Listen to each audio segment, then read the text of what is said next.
Hello, welcome to National Rankers. मैं हूं आपा गुप्ता सेरीवाल और हम पढ़ रहे हैं क्लास 12th का अकाउंट, जिसमें चैप्टर 7 अंशों के निर्गमन की प्रक्रिया हम पढ़ रहे हैं कि कंपनी चाहे तो रोकड़ के अतिरिक्त भी अन्य प्रतिफल के बदले अंशों का निर्गमन कर सकती है। उसमें सबसे पहले हमने पढ़ा कि प्रवर्तकों को उनकी सेवाओं के बदले में, कंपनी चाहे तो प्रवर्तकों को उनकी सेवाओं के बदले में नगद भुगतान न करके अपनी कंपनी के शेयर दे सकती है। सेकंड नंबर है संपत्तियों के क्रय के बदले अंशों का निर्गमन।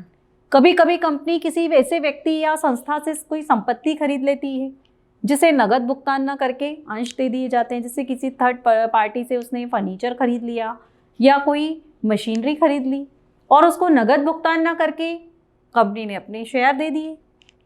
तो उस संबंध में आपको क्या एंट्री करना है, देखिए, विक्रेता से संपत्ति खरीदने पर sundry assets account DR to vendor, vendor मतलब विक्रेता, और विक्रेता को संपत्ति के बदले अंश खरीदने पर सबसे पहली एंट्री काय की होगी, संपत्ति खरीदने की, और फिर सेकंड नंबर पे एंट्री होगी शेयर देने की, अंश देने की।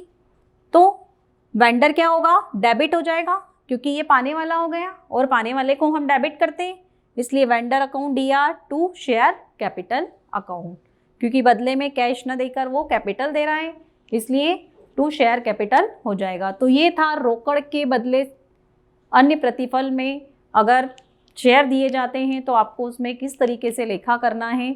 अब इसके बाद आगे आपको एक एक करके ये सारी चीज़ें आएंगी।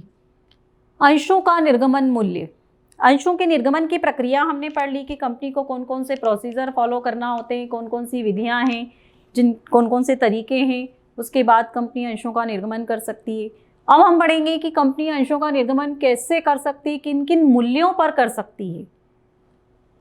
अंशों को बेचने के लिए कंपनी क्या करती है, एक प्रविवरण जारी करती है।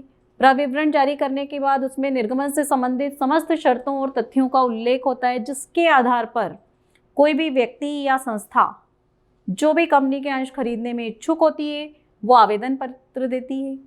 सामान्यतः एक कंपनी अपने अंशों को निम्न शर्तों पर निर्गमन कर सकती है। नंबर 1, 8 पर मतलब सम मूल्य पर, प्रीमियम पर और कटौती या बट्टे पर। कंपनी अधिनियम की धारा 2013 की धारा 53 के अंतर्गत अब इसको प्रतिबंधित कर दिया गया है। तो ये 3 तरीके हैं जिस पर कंपनी अपने अंशों का निर्गमन कर सकती है। सम मूल्य पर अंशों का निर्गमन, जब कंपनी अपने अंशों का निर्गमन उसके अंकित मूल्य पर करती है तो इसे सम मूल्य पर अंशों का निर्गमन कहते हैं। सम मूल्य मतलब जितनी का अंश है उतने ही रुपए में।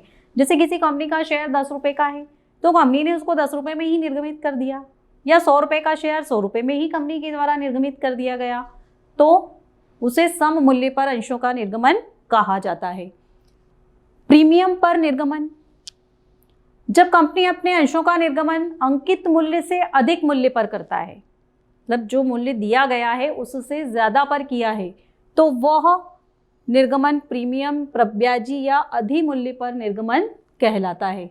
जैसे कंपनी के अंश का मूल्य 100 रुपये है, अंकित मूल्य कितना है उसका 100 रुपये, लेकिन कंपनी ने उसको 110 रुपये में दिया, तो 10 रुपये जो ज़्यादा हैं वो अधिमूल्य मतलब प्रीमियम कहलाएगा। प्रीमियम के लिए, प्रीमियम जो है वो कंपनी के लिए क्या होता है, पूंजीगत लाभ होता है, और इस पूंजीगत लाभ का उपयोग कंपनी पूंजीगत हानियों को पूरा करने के लिए करती है। नंबर 3, कटौती या बट्टे पर निर्गमन, जब कंपनी अपने अंशों का निर्गमन उसके अंकित मूल्य से कम पर करती है तो इसे कटौती पर निर्गमन कहा जाता है। जैसे अंश का अंकित मूल्य 100 रुपये है और कंपनी ने उसको 90 रुपये में निर्गमित कर दिया, तो जो 10 रुपये कम है वो बट्टा कहलाएगा, तो इसे कहा जाएगा कटौती पर अंशों का निर्गमन। लेकिन एक चीज आपको ध्यान में रखना है, क्या कि कंपनी अधिनियम 2013 की धारा 53 के अंतर्गत कंपनी द्वारा बट्टे पर अंशों के निर्गमन को प्रतिबंधित कर दिया गया है। मतलब कंपनी अब अंशों का बट्टे पर निर्गमन नहीं कर सकती।